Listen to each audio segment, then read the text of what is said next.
Well, it's raining like crazy today, so I thought it might be a good day to spend a little time with the 93 Corvette.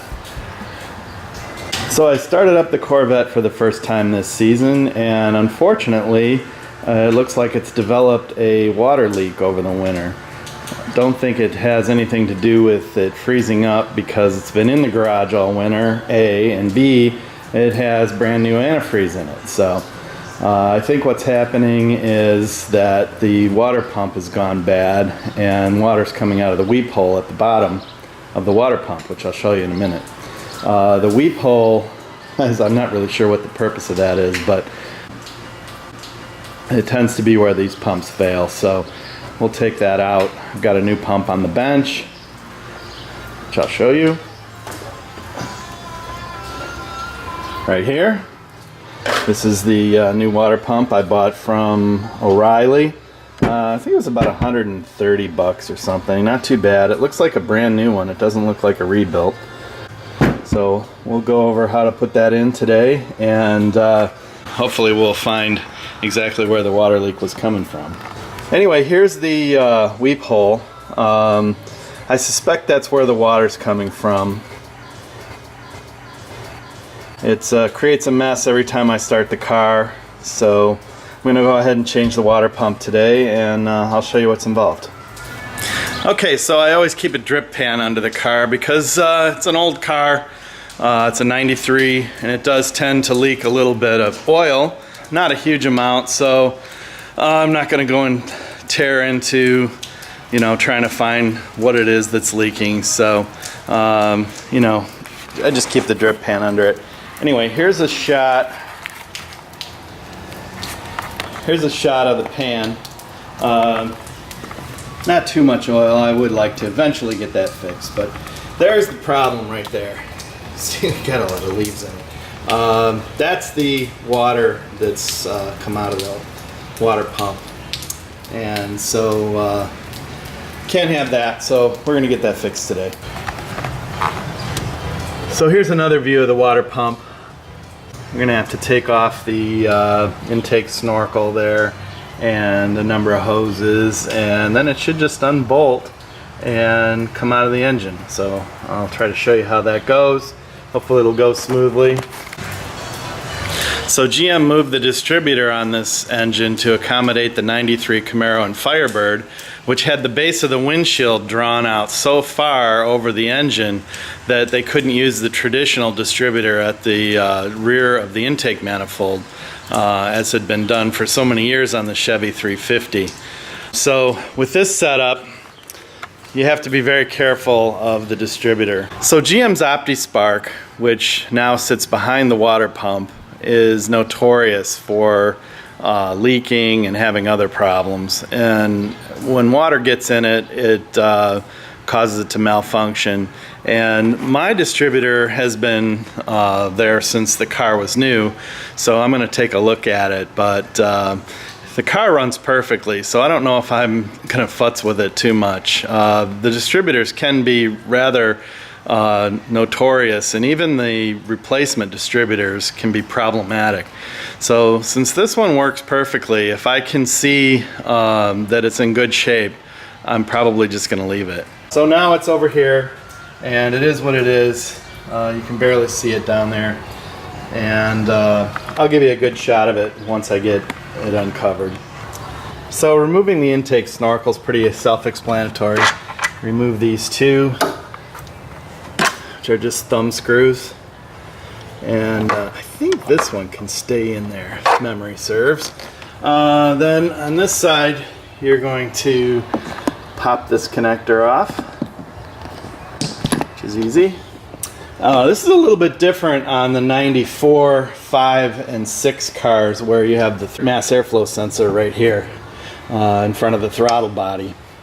But there's just a couple more connections there, and that comes off pretty easily. And you can take this all off as one piece. So now you can see the water pump a lot better. You can see it looks pretty old. Right there, let's see if I point to it. Right there, that is the coolant temp sensor. So that needs to be unplugged. I can do that. Oops, I want to lose that. And the next thing we're going to do is drain the coolant from the radiator. There's a petcock down on the passenger side. I'll try to get a shot of that once I get the car jacked up and get the wheel off of it. Okay, here's a look at the radiator petcock. You probably see it better than I can. Just got to get a pair of pliers on that. Be easy on it because it's plastic. And then it tends to run all over the place. There's a little hole right down there for some reason. It seems like they would have just left that hole off of the design and let the there you go, let the coolant just run out of that little spout that's kind of built in, but it tends to go all over, so I'm going to try and put a hose on it and see how that works. Okay, I want to show you what I did here. I just slipped a piece of hose on there, and let's see if I can get a better shot. You can see the hose and the petcock right there, and draining it right into the coolant recovery jug. Use a clean jug for this. Well, I am, because I'm not changing the antifreeze. I just did that last summer, so this antifreeze will go back in. It can be reused. Oh, also take the radiator cap off so that there's a place for the air to get in. Otherwise, it'll take forever for it to drain. Another thing I want to point out, you got to be real careful when you're jacking up a C4. And this may be true with any Corvette, but as you can see right there, there's a pinch weld where 3 pieces of metal come together. That's where you want to put the jack. Don't put it on here. This is plastic. This will just break. And if you put it underneath the floor, you'll just shove the jack up through the passenger footwell. You can see there's a little bit of metal there reinforcing this, but that's not strong enough for the jack. So use this pinch point right here. It's a perfect place to put the jack, and then you won't have a problem. Okay, well, I've got the water pump about halfway out. Let me show you how far I've gotten and what I've done so far. Okay, I've pulled the hoses off. As you can see, there's the lower hose, and over there is the upper hose. Try to get those up above the level of the engine when you pull them off. That way no coolant will leak out of them. You still will get quite a lot of coolant leakage when you do this job. As you can see, the pan I put down here is pretty close to full. I'm going to have to deal with that probably before I get too much further. Let me tell you where most of the coolant comes from. So right there, that's the heater hose. Let's see, there's the upper heater hose there, and there's the lower one. The lower one, coolant just pours out for quite a long time. Coolant that's in the block drains from there. Okay, right there you can see where the top bolt came out. There's another bolt down there which is backed out about halfway. It's that one you need to have a swivel socket to get to, and it was really hard getting the swivel socket off of the bolt once I backed the bolt out. So now that the bolt's out and I got the socket off, I'll just leave it there until I pull the pump, and then I'll probably put that bolt in like you see it there to the new pump, just to avoid having to have to fight with it on its way back in. Then, of special interest, I don't even know if I can get this in the shot, but this the lower bolt on this side, this is the driver's side, the lower bolt on this side, when you pull it out, be prepared for another rush of coolant coming out of the block. I should probably note, whatever coolant ends up in this recovery pan won't go back in the engine. That pan is not super clean. It's under the car all the time, and I usually use it to catch a couple of oil drips. You definitely don't want contaminated antifreeze going back into the engine. Okay, so here's the old water pump. As you can see, it's really greasy. My engine has some miles on it, so this Corvette's been well enjoyed, and that's okay. But it'll be kind of nice to see that new clean one go in. A couple of points that I want to make is the thermostat housing here will have to transfer to the new water pump, and so will the water temperature sensor. So this is the water temp sensor. We'll clean that up and put that on the new water pump, and I'll show you what that looks like once I get it done. So here's a look at the front of the engine after the water pump's been taken off. These ports right down in here, I hope you can see that. That's the inlet and the outlet to the block from the water pump. That has to be cleaned up. You got to get all that old gasket material off of there. Right here is a look at the transfer coupling for the water pump drive. The water pump is driven off the front of the engine. There's the spline that drives it. This coupling just connects to the spline on the back of the water pump. I'm going to take that off and clean it up and grease it a little bit, but that looks fine. There shouldn't be any play in this, which there's a very minor amount, but that's going to be okay for what we're doing. Okay, I've taken the thermostat housing, or some people call it the water neck, off, and you can see the thermostat here. It's kind of got itself pretty well seated in there, so it's going to take a little bit of work to get it to pop off, but you want to be real careful with this, because if you bend any of this, the thermostat's not going to work right. I put this thermostat in about a year ago, so there's no point in replacing it. So I'm just going to take my time and apply some pressure, probably right on the inside of here and here, and see if I can't get it to pop out. If that doesn't work, I'll just go ahead and take the front of the water pump off and push it out from the inside.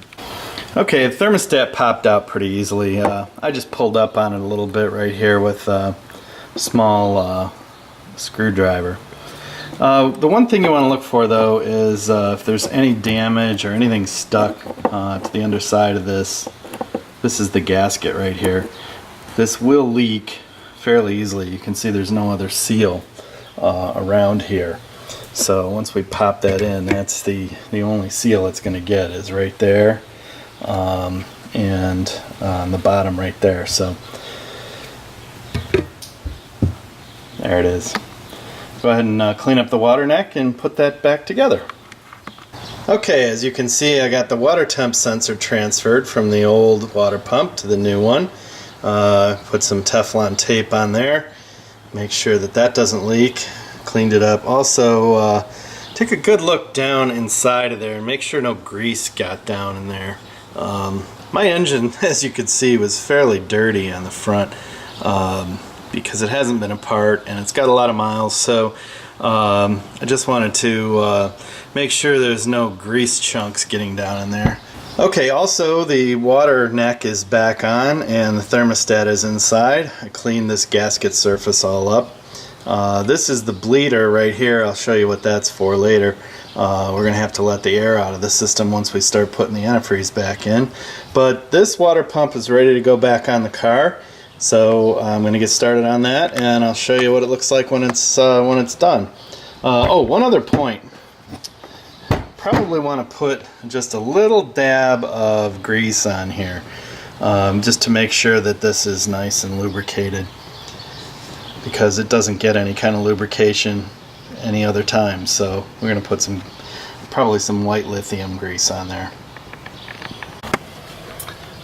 Another very important point is definitely make sure these ports are clean. Some of the gasket's going to stick to this, the engine block, and some of it's going to stick to the water pump. Fortunately, most of mine stuck to the water pump, so this was relatively easy to get clean. I'm not sure I've even got that one well enough yet, but I got to get a mirror in there, see if I can see it a little better, but definitely make sure that's clean. Okay, I think I have this cleaned up pretty good. Let me show you what it looks like. Here's the one on the passenger side, and here's the one on the driver's side. Cleaned up the opti a little bit and try to get some of this grease off here. This engine's really greasy for some reason. I think there's probably a leak up here or something, or former owner spilled a lot of oil. Well, I think it's probably a leak, but this engine, like I said, has a lot of miles on it, so we're just getting what we can out of it, and we're not going to worry about it too much, but get this water pump done. Another thing I wanted to point out, as you are cleaning this area, try not to get too much gasket material in the ports. I can't imagine you wanting that running around inside your cooling system. I think that was a point made by Chris Fix on another web video I saw about doing this same project, and he's definitely right. I want to give him credit for that.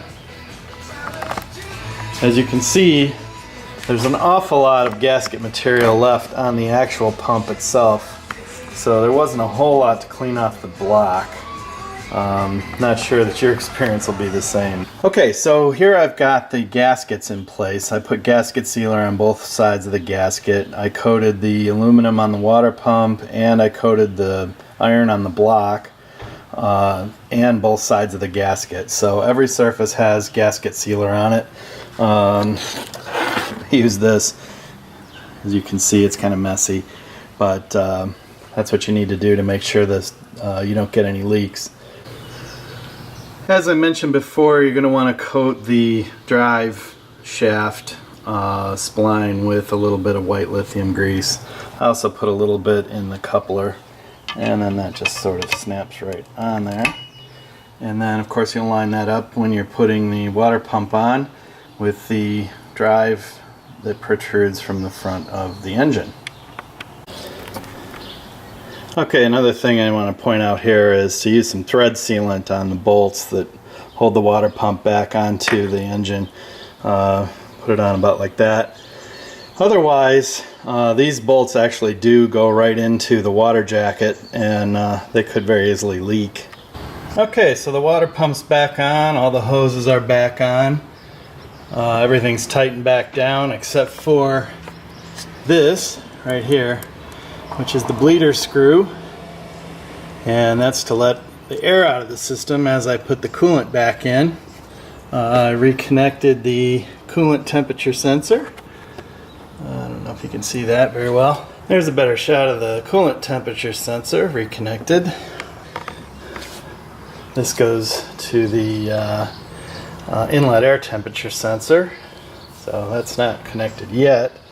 Everything looks good. I opened the radiator cap again, so I had it closed so no debris would get in there. But I reopened it so I can put the coolant back in it. Just one thing, don't forget to close the petcock at the bottom of the radiator, or it'll just pour right back out. Okay, so everything's done. I've refilled the cooling system. I've checked for leaks. I don't see any, thank God. The only thing I haven't done is put the intake snorkel back on because I wanted to be able to see if there was any leaks. That covers up a lot. So one thing to know is when you do refill the cooling system, you have to open this right here. This is a bleeder. This is the highest point in the cooling system, except for the tank, the recovery tank. And once the engine is full, coolant will come out of there. However, you should still check and re-bleed the engine after you've run it. and after the thermostat is opened up, because there could be air pockets in the engine block which will get forced out when the engine warms up. But everything is back together, the belt's back on it. I'm just going to go ahead and put the snorkel on it and take it for a test drive. So I'm just back from the test drive and I didn't find any leaks. I looked around everywhere that I'd had taken apart. So I'll make sure and check it a couple of times in the next couple of weeks. Make sure I don't see anything seeping. Make sure nothing's on the floor. And I think we've got it done. I hope you found the video enjoyable and helpful, and we'll see you next time.